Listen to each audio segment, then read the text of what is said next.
Hi there, folks. I'm Jared Blisney, owner and creator of Area 91. I'm here to warn you about spoilers, because we're really gonna give Star Wars the business today. And if you haven't seen or read these following materials, we urge you to pause the video, go enjoy them, and come on back. Now sit back, relax, and consume our content.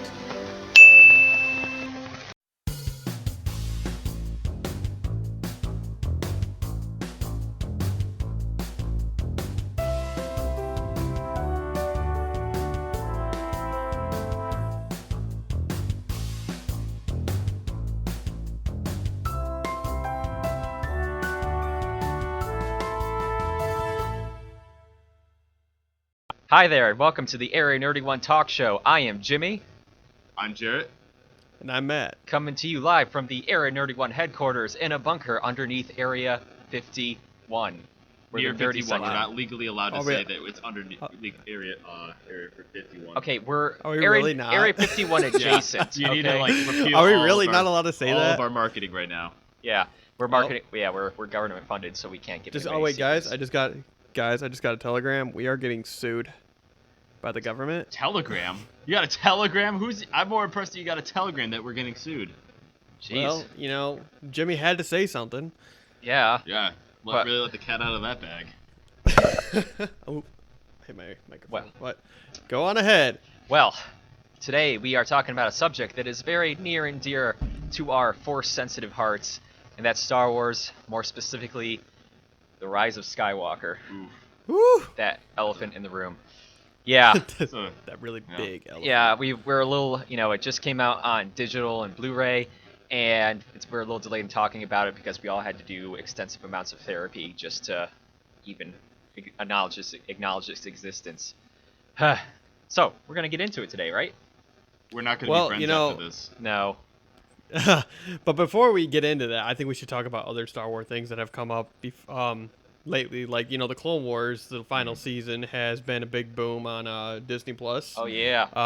The return. Well, I'm not gonna spoil it for anybody, but there are some big returns in there, and you see some character background that we really didn't get to see before, and it's just like it's a great way to wrap up the Clone Wars that's going into Episode 3 of the Star Wars trilogy at the sequel or prequel trilogy, and You mean the original trilogy? Well, no, this one. Well, obviously it wraps up and it's turning into Episode 3. The Revenge of the Sith. But have you guys watched it yet at all?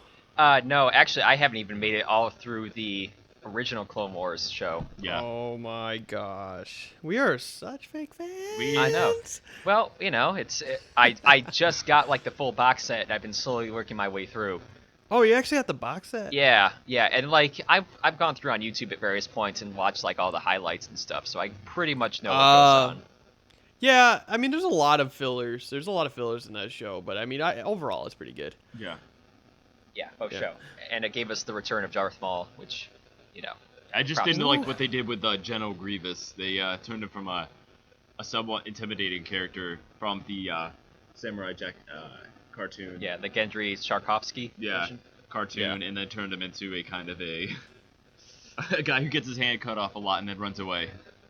Yeah, that's the thing. He has that intimidating look. Yeah. But obviously he was trying to find that great escape, and I mean you see that in Episode 3 quite a lot. Yeah. Well, I'm actually going to be touching on that a little bit later in regards to Rise of Skywalker. I think you guys know what I mean. I'd like to. I'm sorry. I'd just like to take a moment to bring up and do a quick remembrance of Max von Sydow, who passed away on March 8th. He played Lor Santeca. That was his name in Force Awakens, and he was a tremendous actor. And yeah, it's just kind of sad to see him go. But so he died on March 8th at the age of 90. But he was in so many movies and shows. He was the Three-Eyed Raven in Game of Thrones. You know who I'm Oh man, we just touched there, didn't we? Yep. He was. We just touched it. Yep. He was in Dune, the original Dune, and he was Ming the Merciless in Flash Gordon. No way. Yeah. I am Emperor Ming. He was in Solomon Kane, which is kind of a really underrated, B movie. I actually really kind of like that movie. Really? Yeah. And you may notice his voice is familiar because he was Esbern in Skyrim. Dude. Yeah, so he's got many extensive, good credits to his name, and it's so Sorry, who will be missed? yeah, quick remembrance of Max von Sydow. Yeah, but some other things have been coming up in possible Star Wars projects. First of all, there's Project Luminous. Sorry, I was choking on the bad plot lines. Yeah. Sorry, Disney, you can't buy me with Space Vikings. It's not gonna work this time. Oh my god. I mean, there are people that are excited for Luminous. It is an interesting project, but I don't know. George Lucas, I feel like is not the best writer, especially when he's heading the whole thing, and he is taking the helm on most of these projects. So my expectations are not that high at this point. Yeah, but doesn't. Well, also, I feel like he's kind of dusting off some webs and some old ideas, I guess, that he's had in the past. I don't think he's written in a while as far as like a Star Wars plot or a storyline or any sort of relation to Star Wars because obviously he's given the role to Disney, and obviously Disney's been doing that whole part of it, and he's kind of like sitting back watching it. Now that he's jumping back on the saddle, I should say. Yeah. And kind of doing. I feel like he's rusty. I'm gonna be open minded about it, and I'm gonna see what happens. Well, I mean, he has been doing stuff since Star Wars. I mean, there was this strange magic fiasco that was years ago. That was like 10 years ago now. And it flopped harder than Free Willy just going right onto a beach. Yeah. Is that what happened with that one?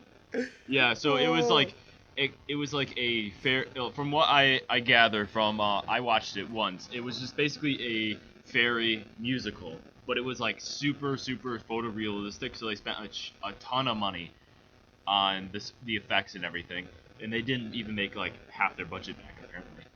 Jeez. I remember seeing like one commercial for that when I was younger. Yeah. I don't even remember exactly when that came out, but I think it was like 10 years ago now. Yeah. Yeah, geez. it was a long time ago. That was after the Disney Star Wars merger. Yeah. Well, I just finished reading Dooku Jedi Lost, which I'm pretty sure is part of Project Luminous, because in the author's note, the author said it was like part of Project Luminous. But that was written a while ago, though. Right? Yeah, I think it was like last year. Last year. Yeah, but so it was. I read the book version, but it was a script for. It was like the script for a. It was an audiobook production. It was an audio production. And honestly, it was not that great. So yeah, it's Dooku Jedi Lost. So it's about. So Ventress is like trying to find his sister, and then she's also like looking at his like diaries and journals and stuff, and like learning about his past. And it just, I don't know, it just jumped the shark, and it didn't seem very, like I was telling Jarrett, like, I can't see Christopher Lee doing any of the things in that thing, like. Yeah, it's funny because, like, you think of the character of Dooku, obviously when we first saw him in the appearance of Episode 2, Attack of the Clones, he was very, like, aristocratic and calm. Yeah, he wasn't like a conflicted person or like I don't know how to really describe it, because like when they talk about him being a former Jedi, obviously you don't really see that part of him, because we all remember him as like he doesn't have any Lord. regrets at all in what he's doing and how he's going No. forward. Yeah. It's like he knew he made the right decision, especially in Episode 2 when he even hinted at the idea that, oh, did you know that the Republic was ran by a Sith Lord? The whole entire idea is like, he really did not give a damn. Yeah. Yeah. But now it's like Ventress. Ventress is a very, conflicted character.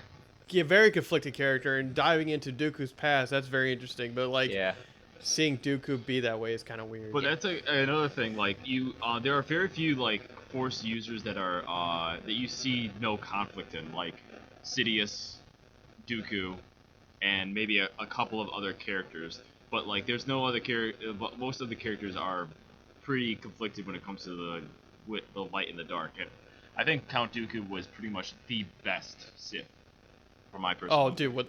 100%. Yeah. 100. I 100% agree because you don't see any sort of emotional tension with him. Even with the dark side user using anger as a power, as an advantage, you don't see him show any anger.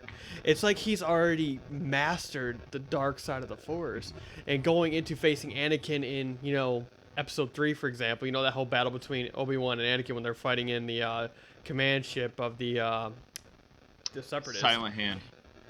Yeah, like he just just fighting it out and just trying to even tries to talk Anakin into joining. Mm-hmm. He says, I sense your fate, or I sense your anger, but you don't use it. Hey, It's like- that sounds familiar. Do you know Darth Vader? Yeah. Not yet. It's sad because it's a tragedy. Yeah. But It is, but yeah. So to sum it up, that this Dooku Jedi lost, like, you delve into his past, but I didn't really. It's basically just like a bunch of plot happens, and I don't know. It's weird. So like, there's a final battle. Hashtag spoiler alert, by the way. There's a final battle on Sereno, his home planet, and like there's a Sith War Beast involved, and it like comes up at the last minute from under the ground and destroys the army, and that's how they win. And Dooku kills it by yeeting himself off of like a flight deck hundreds of feet and then like stabbing it in the head. And I was like, okay. That's not. They just Dooku, like, man. yeah, they like jumped the shark hardcore on that one. And then he like basically right after like calls Yoda and is like, I'm done with the Jedi. I'm done with the what do you call it? The Jedi, and Order. I'm being Count of Sereno. And I was like, this doesn't feel like. First of all, I understand they're probably constrained with what they can do with a story and make it an audiobook and still be an audio experience and still be interesting, but it just didn't seem like it did Dooku's character any favors. well, go ahead. I'm sorry. No, No, no, I was- no. You go ahead. I'm yeah, not gonna go until you go. No, are you sure? Yeah, Okay. you should. I'll- We've only got an hour to do this podcast, guys. Just decide. Mac, All go right, first. rock paper scissors, ready? Go first. Oh, okay. So I actually have a question for you too. Like, with Dooku, obviously he died in the 3rd episode, but what do you think he would have been like if he were to like work with the Empire? If he were to work with the Empire, I'd say he'd probably be like, well, he'd be much old. Well, he'd be like older. He might not even be alive by the time A New Hope rolls around. Yeah, I guess that's true. But also with age, like in the Star Wars world, the age don't really matter. It don't really they don't have like normal human years sometimes. Right, but I think he would, in order for him to be in the original trilogy era and be in the Empire, he would have to kill Darth Sidious. So Darth Sidious would had to have died, and then Count Dooku usurped that role, and then I think also Anakin probably wouldn't be in such a bad position either, so Darth Vader wouldn't exactly exist in the same condition that he was in as well. Yeah. I know. I think like in my opinion, I feel like Count Dooku's a pretty good manipulator, and I feel like he could have somehow convinced Obi-Wan in the 2nd movie to join him. Honestly, because you know how strong Obi-Wan's attachment was to the Qui-Gon, and same with Count Dooku, because obviously that was his apprentice. Right. And that's the one thing. It's like I always think about it because it's like you think of the Separatist era, and it's like, okay, Count Dooku was the head leader of that with Sidious, obviously, but of course his tragic death led to because of the anger of Anakin Skywalker. But I feel like if he would have kept going on, I feel like the Empire would have been stronger. Well, the thing is, Because- it all depends on if he knew about Order 66 and he was able to initiate that order. Because without Order 66, the Empire does not exist. I feel like he did. I feel like he would have known. I feel like he had a lot of like ties, especially with the Death Star plans. Yeah. Well, He had access to the Death Star plans. yeah, and he initiated the clones production. So he probably would know about the inhibitor chip or the suppressor chip or whatever it was. That was on the game. Actually, if you ever go ahead and watch and play the Bounty Hunter game, or you can watch the cutscenes, there's actually a scene where Jango Fett's actually hired by Count Dooku to do the copy production of his DNA. Right. It's actually pretty interesting, really. But for Star Wars going forward, my opinion is that fan expectations have to be limited. Because remember when Episode 1 came out, everybody and their mom hated it. So, yeah. So Yep. I don't think this new material, especially with these very corporate-centered interests, are going to be hitting a nerve with anybody soon. I think they're gonna get the same amount of hate. But the thing is, even though I say that, in the back of my mind I'm like, okay, well, Mandalorian is still slaps. Yeah. Mandalorian is one of those shows where it's I don't know. It's different because they're like it's like an adult Star Wars show, but it's still not as adult a show as like any of the other adult shows. Well, the thing is, that's the same thing with the Dark Crystal. It's an adult show, but it's not. It doesn't rely on the usual adult things that we would associate with it. The themes are dark as well. Yeah. Like that's just the thing that's adult about it. That it's dark and complex. It doesn't rely on sex, drugs, or like nudity or anything like that. Right. Or even swearing at all. Yeah. Well, the thing about Mandalorian is it's actually, I found it to be really recycled. Like, it relies on all of the Western and samurai movie tropes, like all of them. I think I mentioned this in the last time we talked about Star Wars. But the way it's filmed is much more, first of all, it's stylistically beautiful, because you get it's like a Western and Star Wars setting, kind of like how Solo was. And you kind of get to have a little bit more immersion into that world, or that universe, the galaxy. And also, it's not really a Star Wars movie. Take out the Force powers and the fact that he literally is called Baby Yoda. It's just a show about a dude. Yeah.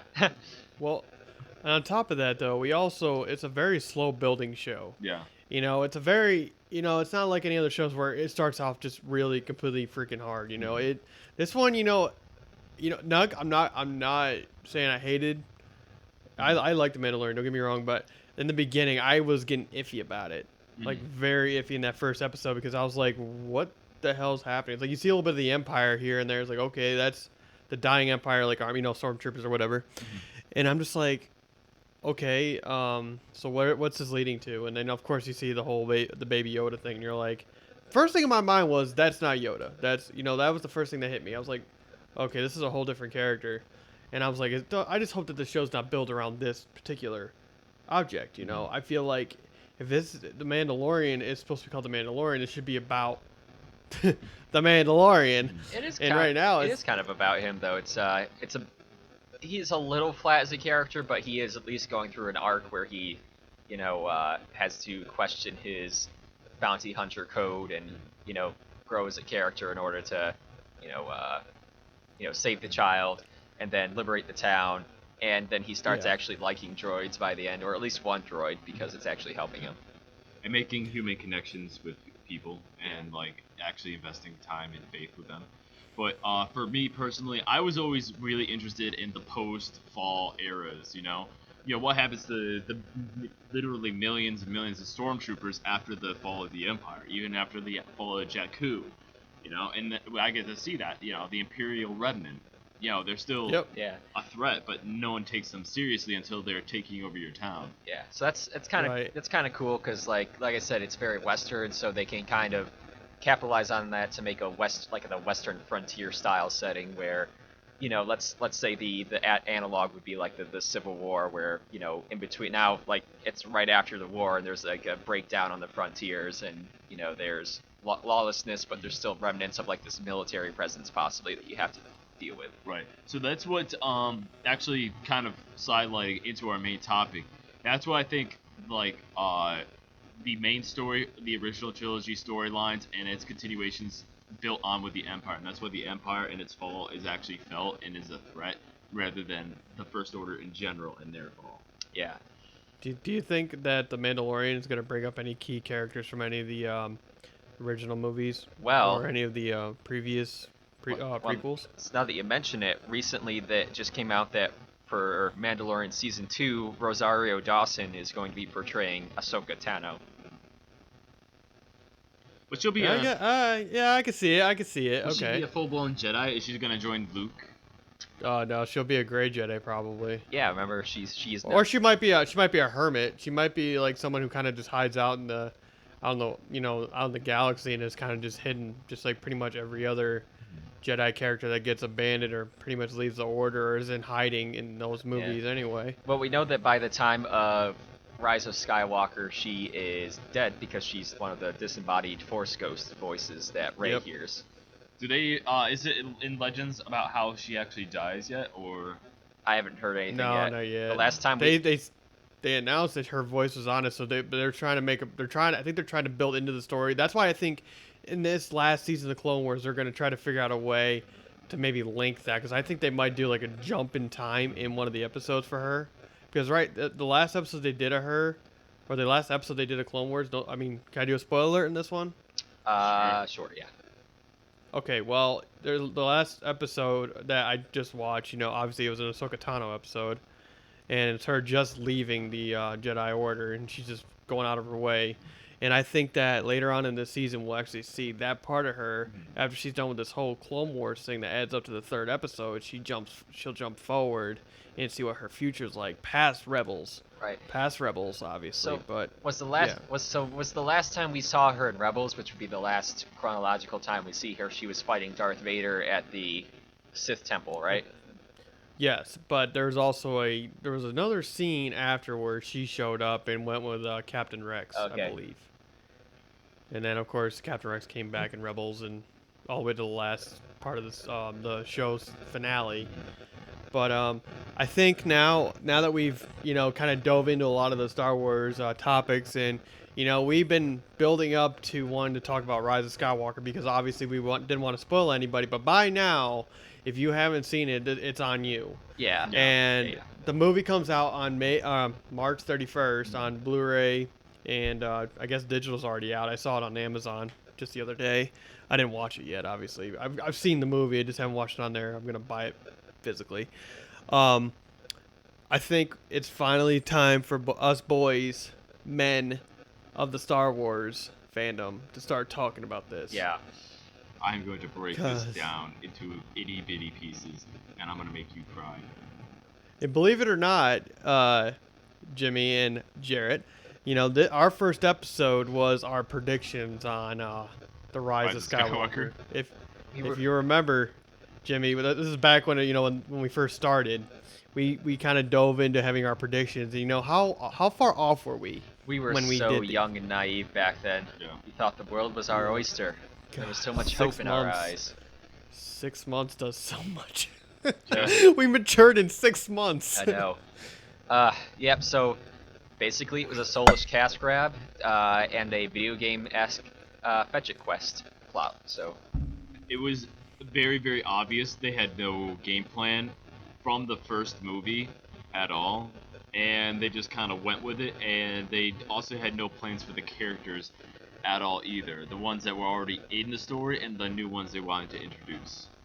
Right. It was kind of like, for me, it was kind of like they took A New Hope, grabbed a piece of tracing paper, put it on the movie, and traced Palpatine. it. And then they took that paper off and they drew their own little birds in the background. Yeah. does that look like And then Palpatine signed to it. you? No. Whatever, he's in the movie anyway. He's Palpatine. That's Is it a Palpatine?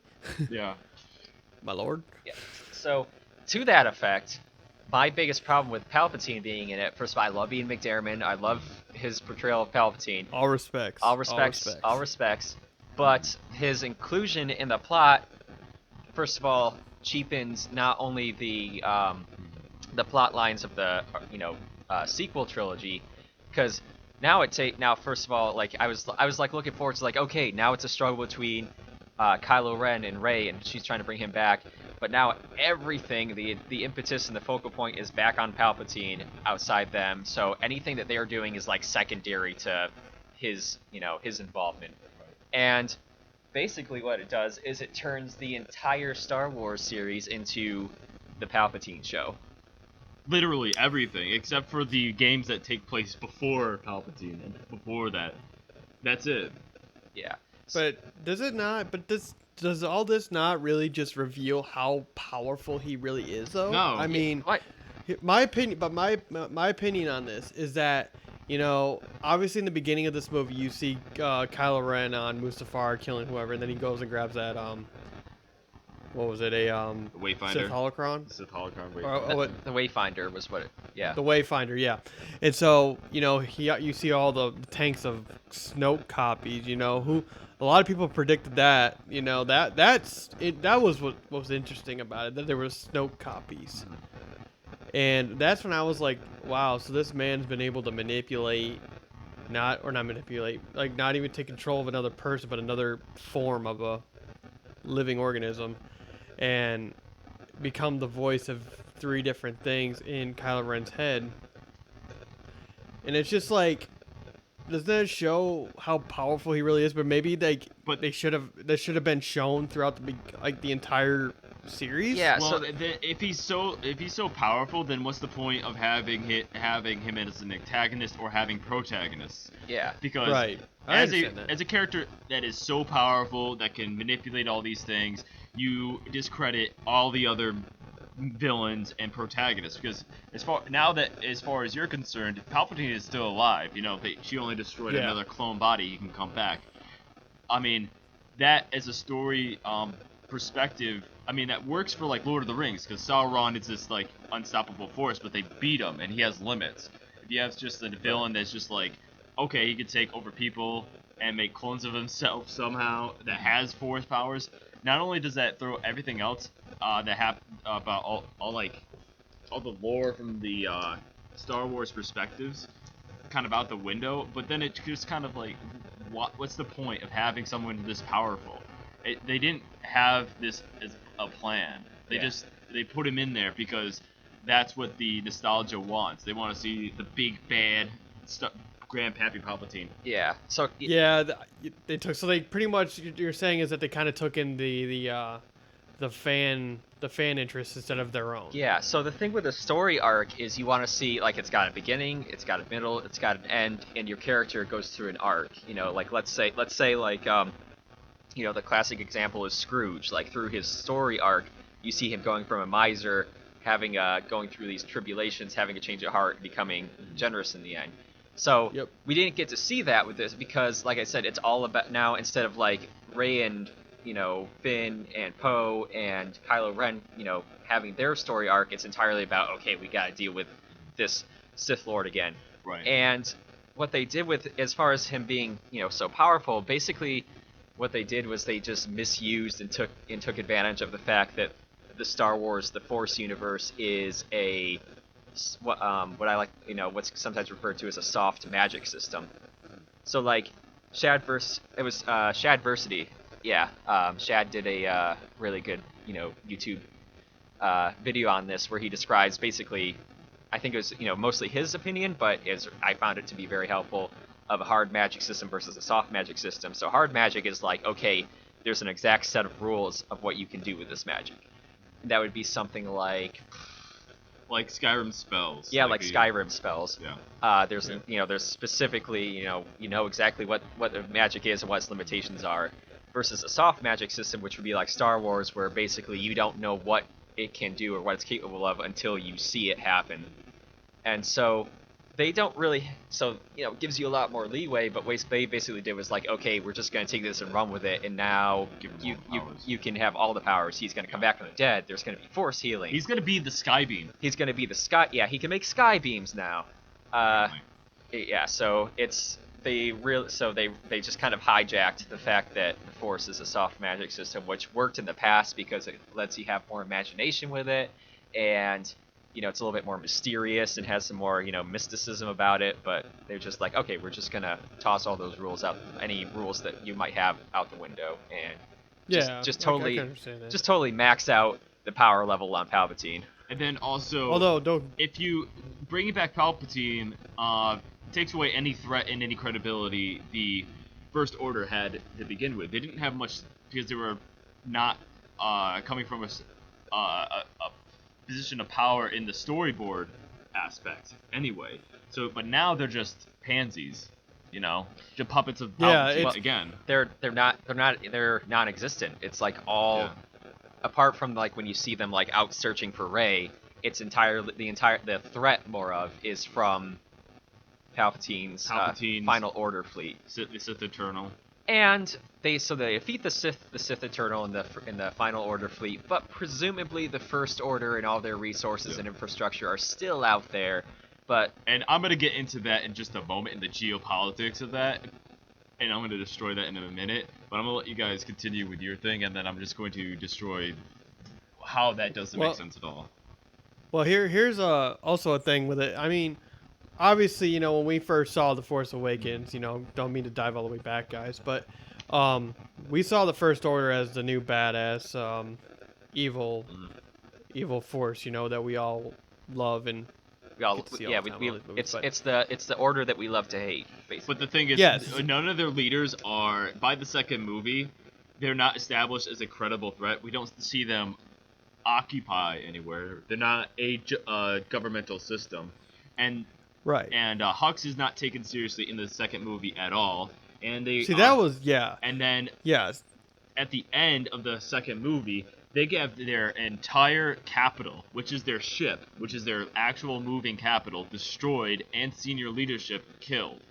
And then now they're supposed to just be able to take over the universe after that. Right, and that's the thing, they were, compared to the Empire, they were nothing. That they could say, oh yeah, our Star Killer base, that was the home base. It's like, well, once that was destroyed, it's almost like they had absolutely nothing else after that. The thing is, go ahead.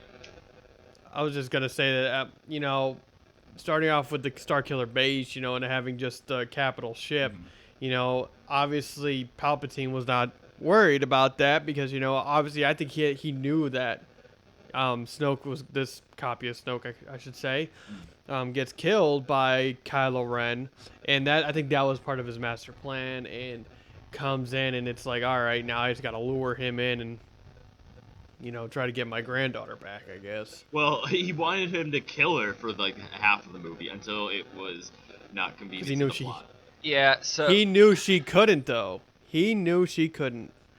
Yeah. Or he could not kill her. I mean, that's why. But that's fine, that makes sense. But that's not good story structure. That's not like an engaging story that somebody can believe in. Yeah. So like. Right. Yeah. Oh God, I forget the guy's YouTube channel. I really, really wish I could give this guy credit. Star Wars Theory. No, it wasn't Star Wars Theory. It was a guy who was talking about actual writing. He was like talking about I forget. I will see if I can find it. But basically his argument was that J.J. Abrams' approach was all plot, no story. So it's all plot, no mystery story. Boxes. Yeah, so basically it's like a video game quest. It's like, okay, we go to this thing here, and then as soon as you're about to do some character development, then the First Order's coming, we gotta go to this next spot, get this next item. It's all plot, just things happening, but no story, no character arc, no development. It's just and all the the wind is taken out of the sails of the characters except for Rey. Poe Dameron, this awesome fighter, and he loses faith and almost dies and gets all of his people killed at the end. Finn, whose only real point of being in this movie is to show that he was the first stormtrooper to defect and become a human being, but then they start just mowing down stormtroopers and blowing them up like they're no problem. And guess what? He wasn't the first because other people did it too. And then Rey continues to win battle after battle and not be defeated or anything. The only thing that... And on top of that... Yeah, go ahead. I'm sorry. No, I was just about to say that the only thing that she loses is other people.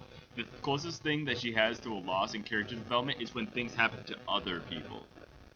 Right, and I feel like there's too many relations in these the new movies. Like, at the end of The Rise of Skywalker, you notice, the one girl that comes up to Lando and is like, oh, where are you from? And starts having this... Because remember, she was talking about her dad or something, and... Obviously, Lando, somewhere in the world, I has wonder a daughter. who her dad is. Yeah, Uh-oh. I mean, we're not playing the... But I'm just saying that, I feel like these movies, they wanted to create too much too many connections, I guess, with like other old characters. It's like They were why relying on too much of the of nostalgia, the Yeah, old plot, and yes. the old characters to carry it Yeah. forward. But the this guy who I quoted before, and I feel really bad that I'm not giving him full credit, made a good point. He's like, okay, like J.J. Abrams is capitalizing on this what do you call it, the nostalgia, and like when Chewie, like one of the main points he made was like when Maz Kanata gives Chewie that medal, right? yeah. Yeah. Then like we're the like. Why? Yeah, why? Like, we're the only ones that, like, as fans, like, we know that Chewie didn't get the medal in A New Hope, but, like, we're Yeah. the only ones that get that. Like that would like they keep people will keep coming to the argument that the new trilogy is for new fans coming in. That was not for new fans. Like if they didn't see A New Hope, The Return of the Jedi, all these other things, I got those out of order. Yeah, man, But whatever. They're not There's a gonna lot get of that. movies. But J.J. Abrams, his biggest accomplishment is Lost, and that ended horribly as well. Everyone hated that. He's very good at getting people hooked in and then staying to the end. Like that's what his TV show was about. Like, where are they? Are they lost or are they found? Oh. But so Also, I guess that's a good point because they just want you to stay to the end of the movie. Like that's Right. the only thing that they're really doing. well, here's also the big thing with J.J. Abrams is, I think he kind of broke into or it was broken from the Star Wars fan base. I feel like the Star Wars. Okay, I'm gonna say this right now. The Star Wars fan base is the shittiest group of people ever. Except for maybe Because, Rick and Morty fans. Oh God. yeah. But what I mean by that is that I think he finally fell into it and is like, you know what? I'm gonna give them what they want instead of going by his own story. 'Cause I guarantee, But if he the would. thing is, Matt, he didn't please anybody. No fans were happy. I know that, but I'm saying he was trying to do that when he should have just created his own story. I bet you if he would have created and wrote his own Star Wars story, it would have been fine. Didn't he do that though? He did do that. There was Yeah, I know, but this he was a pulled fan into what fiction from J.J. Abrams, and Ryan Johnson made his fan fiction the time before, and then the first movie, which was the Return of Jesus Christ, Force Awakens. Force of Kylo, starts up. That was an actual movie that they had to develop because actual writers and fans made that. Again, that was flawed because it was just A New Hope, plastered on with some better CGI and someone saying Rey a lot more. But we took it. But Yeah. these other movies are obviously they weren't made for the fan base. They were made by a fan for their particular style, and that was it. Yeah. So Like Ryan, sorry.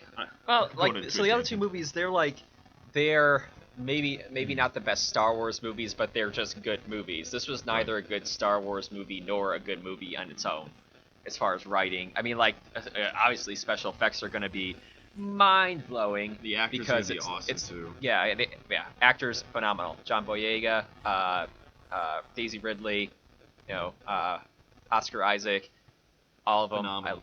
Yes. But if they just relied on those three to make the trilogy, and everybody else was dead, or they had to pick up after the Empire or something, that would be a good movie. You don't have to rely on all nostalgia, but that makes a lot more money. That's why the TIE fighters are all the exact same. That's where they're flying X-wings after 40 years, but after the Clone Wars, you see the actual progress after a couple of years. Yeah.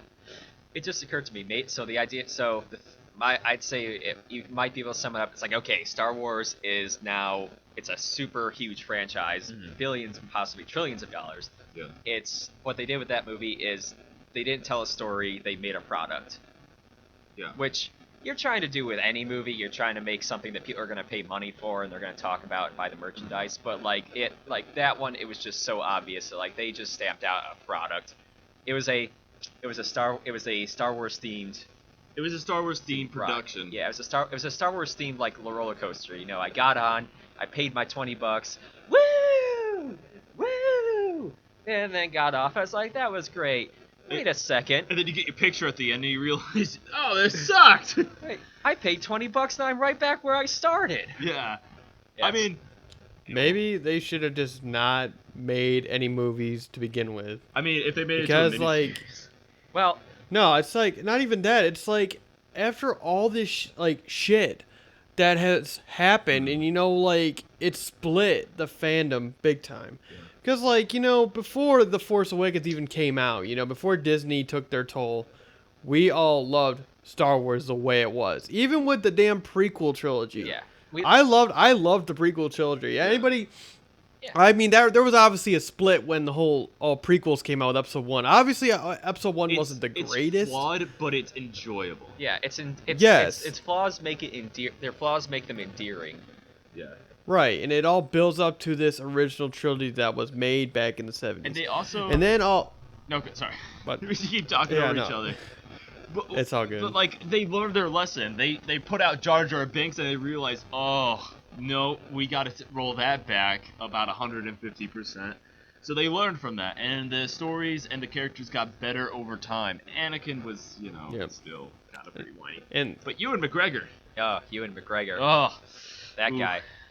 But you made it. that Oh guy my. that guy could just do it like with his fingers, like just play put a puppet of himself on his finger, and still do the Obi-Wan role, no problem. I haven't seen Birds of Prey yet. I want to see how good he. I would just watch it because of him. That's actually supposed to be Oh, pretty dude. good. Quick digression. That I'm interested in seeing that movie because apparently it's pretty highly rated and it was like, it's not mind blowing, but it's a good superhero movie. And But I like Margot Robbie too. yeah, but it didn't make a lot of money and it wasn't like super popular because they, I think they put it out during like this, early spring, late winter, early spring. There's like a section of the year where they just kind of dump movies that they don't really have a place to market it to. Yeah. But yeah, so that would be interesting to watch. But you made an interesting point, Matt. It's like you said they just made too many Star Wars movies. So recently, I think it was about a month ago, Bob Iger stepped down from running Disney. Yep. Yeah, so he was in charge of like Disney parks and all this entertainment and stuff. And he was like, one of his parting remarks was like, I think that we made too many Star Wars movies close together. It's like, first of all, yeah, welcome to the conversation there, Bob.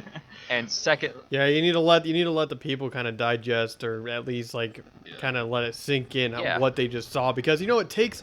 It's like like look what we're doing right now. We're discussing a movie that came out literally months ago, and a lot of it still hasn't been figured out. That we're like, why did they show this scene, or why did that character die, or why did that character get pulled into the movie back from the first movie?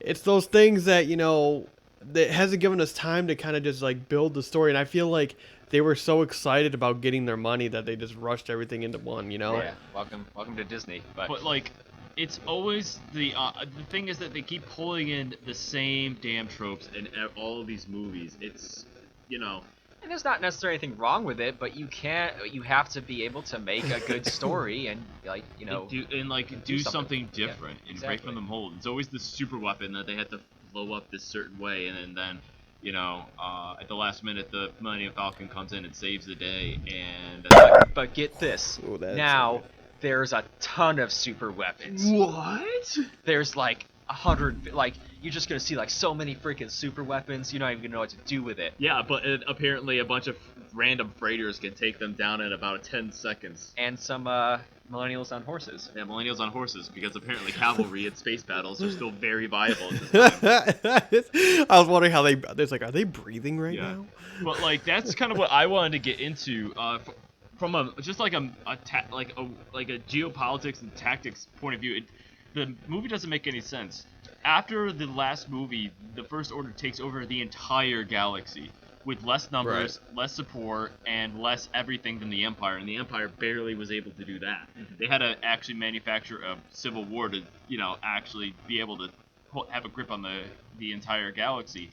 And then the Resistance is down on their last legs. Apparently, they just pulled ships literally out of their asses, and then it called for help. Nobody answers, and then they get their asses handed to them, and then suddenly, everybody shows up last minute in makeshift battleships Through Doctor Strange portals, because we've never seen that before. Yeah, their big Infinity War moment, and then they just take down this army of super stormtroopers, which apparently are just as easy to kill as cockroaches. And then they have to go out, and then this fighting force, presumably the only fighting force that to resist the First Order in the Internal Empire at Exegol, fights off the Sith Eternal, and then goes out and then beats up the First Order, which, mind you, is still intact. Yep. Yeah, and then Yeah, that's very true. they're like, they knocked down our communication tower. How will we see where we're going? As they look out a giant bay window. Yeah. But also they sent out a ship, and it got through the storm, and it was fine. And in the actual plot that they released in their book, the ship went out and then blew up that planet and then came back. Okay. Also, if you make a movie that your fans have to buy every single extended book and extended material to understand, the really important plot points, you didn't make a good movie. You didn't make a cohesive movie. Aside from all that, like, my opinion on the entire thing was the humor was fucking stupid. Like, there's too much humor in the entire series. There's a consensus that they were just trying to make a Marvel movie in Star Wars. I Yeah, can see that's that. exactly. Especially when she, like, when Rey lights the lightsaber and then pulls, like, with his flashlight. I was just like, Who's that okay. for? But the thing is, like, in the first one, Force Awakens. God Force damn, Awakens. it's so forgettable. The funny parts between Poe and, like, his interactions, those were funny because I felt like that's an actual character moment. Like, Yeah. that's what that character Yeah. would do. And his interactions with John Boyega's Finn, that was funny and that was endearing. But they were just, like, trying to make Marvel movies with their big Marvel army shows up out of nowhere, and I am Iron Man Jedi to Thanos Crypt Keeper. Yeah. All right, can I bring up one of my biggest pet peeves with this movie? Do it. Oh god. I assume you guys have heard of the Knights of Ren. Who? Of course. Were they? Of course. Remind me, how much screen time did they get? Let's see here, 30 seconds approximately. Oh. No, Plenty of no, time to 28, introduce from what I this counted. 20, 28? All right, thank you, Matt. Yeah. And in the long, proud tradition of Star Wars, making these characters awesome in the extended materials, but complete chumps in the movie, they, like, get taken out like nobody's business, and it's so anticlimactic, it's painful. So, like, they did it with Boba Fett, first of all. General Grievous. Great in the extended materials. In the actual movies, they get taken out like chumps. Kit Fisto, and Captain Phasma, obviously. Kylo Ren to a lesser extent. Actually, Kylo Ren to a great extent as well, because there was a comic where Kylo Ren, hey, first of all, I just realized that Dooku Jedi Lost just completely ganked the plot from this comic that I read that you showed me, where Kylo Ren yeets himself off of a ship and kills that planet's god, which is like a giant dragon type thing. Yeah. Exact. Yeah, I have the comic of that too. We just talked about exact same thing happens in Dooku Jedi Lost, except that he doesn't, like, get eaten by it. that. That's called the. By the way, the comic that's called is called the Star Wars: Age of Resistance Kylo Ren. Yeah. Yeah, you can find that anywhere. So prime example, Kylo Ren is baller in the extended materials, but in the movie he barely gets any justice at all. Age of Resistance, that's the title for the frickin' Dark Crystal! Hey! How deep does this conspiracy go? I'm done! By the way, You know, I've seen a lot of light bulbs just ping in this whole entire Oh my episode. god, yeah. yeah. So, yeah, that was one of my big deals.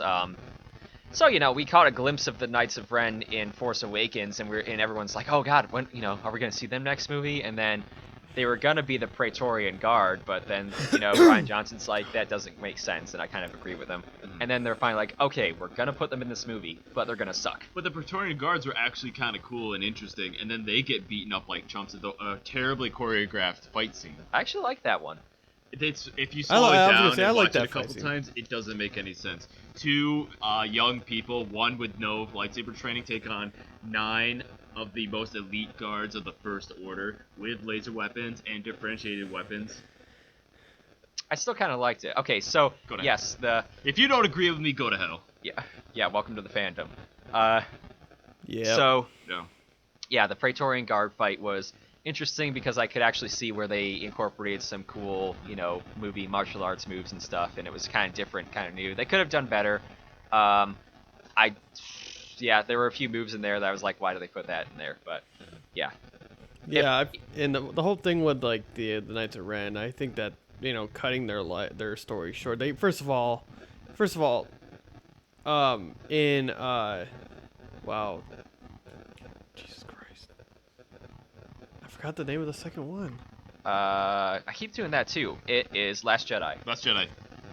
Yeah, oh my God, yo, okay, Let's but just anyway, in the Last Jedi, refer to them as episodes from now on because this is gonna be yes, terrible. episode 8, we don't even hear a lick of word of, the Knights of Ren at all. Like, they're not involved, no nothing. But then all of a sudden, it's almost like they took a giant Oreo cookie, and The Force Awakens was the first part of the cookie. Then they took the Rise of, or the Last Jedi, made the filling, made it so different and almost unrelated. And then you go ahead and jump into the last cookie. It's almost like they continued off from The Force Awakens into that. And the whole Knights of Ren, you don't know anything about them. And then all of a sudden this comes up and they're like, oh, here he is. Here they all are. They're standing there with Kylo getting his helmet repaired. And it's like we're thinking, oh, God, some badass something's about to be happening here. They're all coming back together. And then all of a sudden they go and they ambush and not kill Chewbacca. Not kill anyone, really, for that matter. They kidnap him. Yeah, like that's another thing. People die, but then oh wait, they're actually alive. Yeah. Yeah, see, that's the thing. If they would have, I honestly wish they would have killed Chewbacca off that way. In the theater, and she blew up the ship. I was like, oh, okay, this movie's got. That's some interesting. balls. I've got some buy-in now. Yeah. Like I was not expecting that. I am conflicted, and Rey's conflicted. Oh wait, he's alive. Yeah, but also this conflict And it's with like, Rey of doesn't course. last for more than a couple of minutes, and then she's fine. And like the Knights, we don't see the Knights of Ren do anything. They beat up on Ben a little bit, but then then he just As soon as he's got a lightsaber, like, well, I guess we don't know how to fight. yeah. Oh, Which the shrug. And guys, the That shrug. was pretty good. Yeah, I like that part. But Every when he's like just running through there, just beating the shit out of everybody. Yeah. Oh, yeah. Running with the pistol and just goes. yeah. So the Knights of Ren, there's actually a comic. I forget which one it is again, but it's one like a prequel where it shows kind of younger Ben Solo, and he's going with Luke Skywalker, and they find an old Jedi temple, and the Knights of Ren are there. And they're kind of a like a space biker gang almost, because they're led by a guy called Ren, who wields a lightsaber, and like their whole philosophy is like they're force sensitive, but they're not trained. They're just kind of like, yeah, we're just take whatever the galaxy and the force can give us, and like they're kind of like a force sensitive biker gang almost. And they were really cool and really awesome. And then they get to the movie and they're like, Yeah, but the thing is, like, They don't show any of they're it. like my thing. I understood the Knights of Ren to be they were gonna be like the Sith, Kylo Ren, and then like they were all gonna have like the Ren name, and then that was gonna be like replacing like the Sith, like the new dark side. Right. But apparently they're just some random people, and as soon as Darth Sidious says, "Hey, you want to join me?" They're like, "Okay, why not?" And then that's it. yeah. But if they said, okay, why not? That's 3 more lines than they had the entire movie. And would actually give them like some screen time, double their screen time. Yeah. I really wish they would have had a representative in that group that would talk. Yeah. Yeah. So At least one person, so they know, like, we know they're not just droids or lifeless people that just got nothing. But like honestly. also like, 'Cause- where's all the force sensitive people? Like the Jedi are wiped out yet again, so there's no more Jedi. But like Darth Sidious and Snoke weren't training other people besides Ben. there's that. Well, there's that kid at the end of the Last Jedi that. The Last Yeah, they had Jedi, the with the broom. broomstick. I was like, yeah, cool. So that means like Rey's story was a reflection of that. Like anyone could be a Jedi, anyone can do good and like be. Nope. But nope, they just seemingly went away from that. Yeah. Hey, good's a point of view. Yeah. But then Also, how does everybody know about the Sith now? all email. Yeah, that's a good question, because obviously during the Empire, no one really knew about the Sith. Yeah, At all. because They thought of them as an extinct race. yeah, and all of a sudden everyone's like, hey, I know what a Sith is. That's a Sith symbol. Why are you hanging out with people who speak Sith? Yeah. Okay, so this order that was super secretive, and there was only 2 people for 1,000 years, and even the Jedi didn't know about him, and no one in the Empire knew about him. All of a sudden, everybody knows about him. Yeah. And then, like, everybody knows that the Sith the Turtle, what that exactly means as well. But, like, and then here's another question. Okay, so the Resistance is just that, a resistance. It's not actually, like, a formal movement. Nobody in the galaxy really supports it. The New Republic, their planets were all destroyed. What happens to the, at least with the Rebel Alliance to restore the Republic, they had an idea, and they actually had widespread support. Right. We've already established that the Resistance doesn't have a whole lot of support at all, let alone fighters. So what happens to the galaxy at all? It's thrown into chaos and evolves into civil war for another 1,000 years. And all this time, Rey, Like- with no funding or friends, is gonna be building up Jedi yet again. They're like that SpongeBob episode, "We did it, Patrick! We saved the city!" as it's just being destroyed in the background. Well, I mean, Yeah. also, it's like the plot line in Fallen Order in the Star Wars game with Cameron Monaghan. They find the Jedi holocron, and it has a list of all the Force user young Jedi that they could train. And there's a point where Cal actually sees this future where the kids, he's training these kids, but all of a sudden the Inquisitors find them and actually keep them captive and kill them, and realizes, it's better off just letting them, let's just destroy the evidence that there's any Force users alive.